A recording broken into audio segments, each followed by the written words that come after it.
Guys, meron tayo dito kapasitor. Ito. Kapasitor ng electric fan. Aalamin natin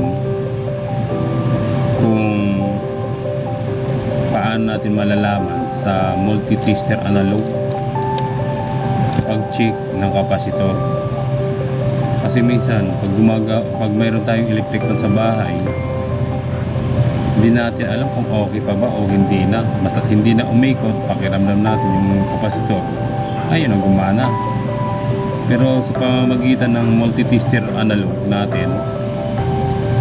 multi-tester natin, malalaman natin kung okay ba o hindi.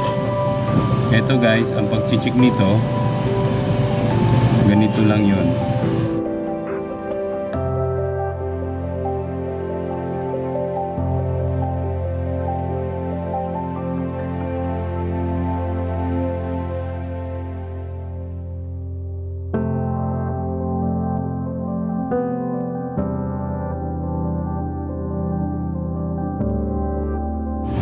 Yan guys, oh.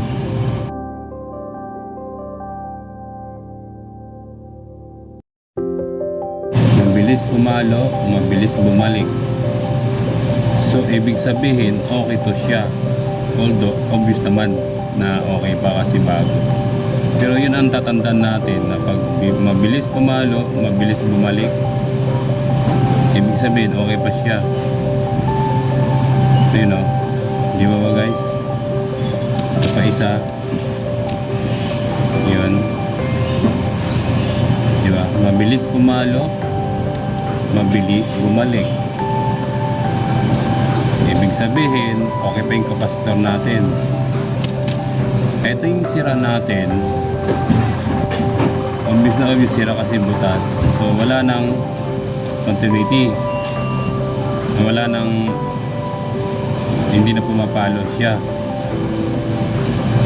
So mayroon nito, pumapalo, ganyan, hindi na bumabalik. So ibig sabihin busted na yan or sira na yan.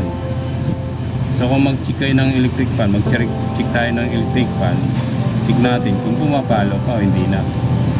Pag hindi na pumapalo, ibig sabihin sira na yan. So kung ang capacitor rin sa electric fan pumapalo pa, pumapalo ganyan, bumabalik, so okay ba yan?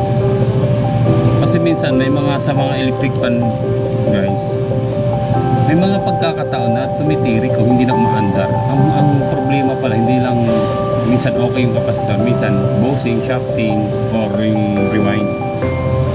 Kaya mas maigi, ma-check muna natin yung kapasitor bago tayo pupunta doon sa rewind kapasitor, sa bushing o motor, sa bushing, sa shafting, or sa rewind, para masigurado natin, para hindi bago tayo mag-backlash. Yung labas muna, kasi kapasitor nasa labas naman, madali lang i-check.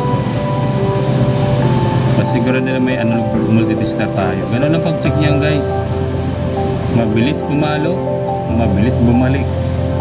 Ibig sabihin, ang kapasitor natin ay okay pa. Diba? Ganun lang. Kung si digital may papalo yan, dyan naka-microfarad. Dito lang tayo gumamit sa analog para malaman natin kung paano mag-test sa analog multi-tester ng kapasitor ng electric fan. Okay guys? Thank you for watching guys. Bye. Shoutout pala kay Lipi tayo dyan. Salamat sa suporta.